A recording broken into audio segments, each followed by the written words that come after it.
ఇంటింటా పొదుపు, ఇంటింటా పొదుపు, ఇంటింటా పొదుపు. విద్యుత్ పరిరక్షణ మనందరి బాధ్యత. విద్యుత్ పరిరక్షణ, విద్యుత్ పరిరక్షణ.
పరిరక్షణ, విద్యుత్ శక్తి పరిరక్షణ, విద్యుత్ శక్తి పరిరక్షణ.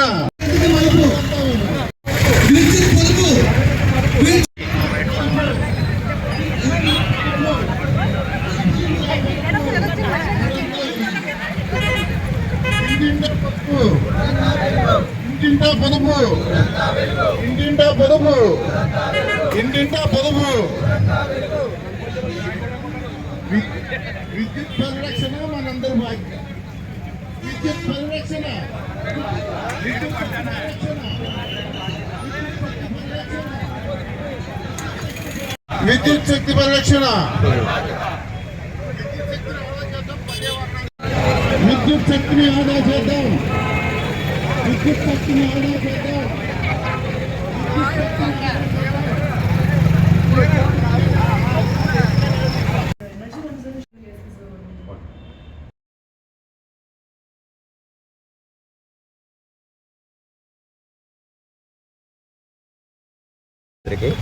ఈరోజు ఎనర్జీ కన్జర్వేషన్ వీక్లో భాగంగా మనం ప్రతి సంవత్సరం కూడా అందరికీ కూడా విద్యుత్ పొదుపు చేయవలసిన ఆవశ్యకత గురించి అందరికీ తెలియచెప్పాలనే ఉద్దేశంతో ఒక ర్యాలీ పెడుతూ ఈ వారం అంతా విద్యార్థులకి ఒక elocution competition, essay writing competition, ఆ తర్వాత ఈ డ్రాయింగ్ కాంపిటీషన్స్ పెట్టడం, అలాగే రూరల్ ఏరియాస్లో మా కళాజాతాలు, తర్వాత ఈ బుర్రకథ కానీ అంటే ప్రజలకి మైండ్లోకి వెళ్ళే విధంగా ఈ విద్యుత్తుని పొదుపు చేయవలసిన ఆవశ్యకత గురించి మొత్తం భారతదేశం అంతా ఎనర్జీ కన్జర్వేషన్ మిషన్ ద్వారా ఆంధ్రప్రదేశ్ ప్రభుత్వం మనకి గౌరవ ముఖ్యమంత్రి వారు శ్రీ నారాయణ చంద్రబాబు నాయుడు గారు, అలాగే విద్యుత్ శాఖ మంత్రి శ్రీ గొట్టిపాటి రవికుమార్ గారు మాకు ఇచ్చిన ఆదేశాల మేరకు ఈ జిల్లాలో విస్తృతంగా Rajamahendravaram urban division, Rajamahendravaram rural division, అలాగే నిడదవోలు డివిజన్, ఈ విధంగా 19 మండలాల్లో కూడా ఈ ఎనర్జీ కన్జర్వేషన్ వీక్ జరపడం జరుగుతుంది.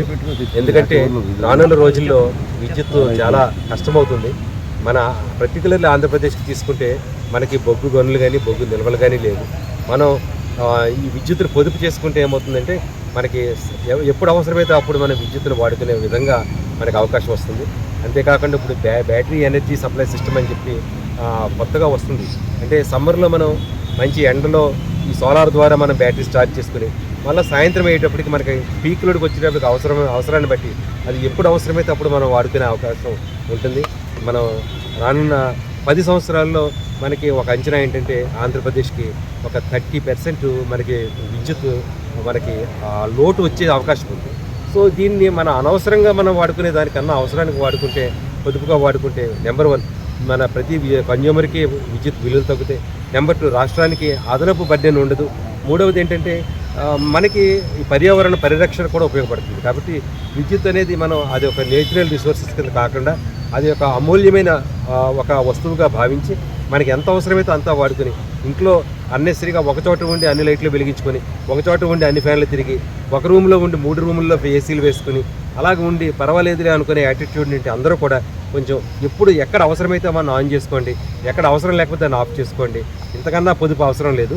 మీరు దయవించి మా యొక్క విద్యుత్ సంస్థ తరపున అందరికీ అప్పీల్ చేస్తున్నాం ఏంటంటే, ఈ యొక్క పత్రికా ముఖంగా అండ్ ఎలక్ట్రానిక్ మీడియా ద్వారా అందరికీ చేస్తున్న అప్పీల్, మీకు అవసరమైనప్పుడు వాడుకోండి, ఆనందంగా వాడుకోండి, అవసరం లేనప్పుడు మాత్రం ఆఫ్ చేయండి. థ్యాంక్ యూ అండి.